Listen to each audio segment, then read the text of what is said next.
আপনি দেখছেন news now, আমরা জানি কোনটা খবর।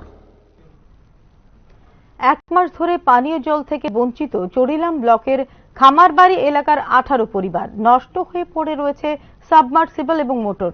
চরম ভোগান্তির শিকার 18 পরিবার।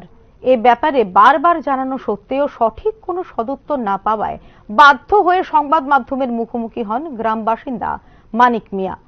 ডিডব্লিউএস এর আধিকারিকরা নষ্ট মোটরটি তুলে নিয়ে গেলেও আজ পর্যন্ত সারাই করা হয়নি বলে অভিযোগ করেন মানিক মিয়া। কবে এই বঞ্চনা থেকে রেহাই পাবেন গ্রামবাসীরা, এই প্রশ্নই ঘোরাফেরা করছে গ্রামবাসীদের মনে। এটা আজকে এক মাস ধরে নষ্ট হয়ে রয়েছে।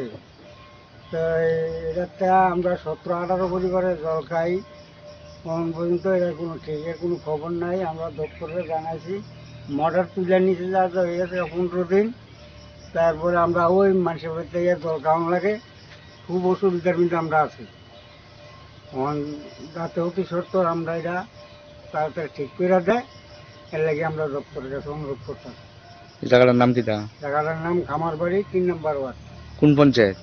এরা আড়ালিয়া পঞ্চায়েত।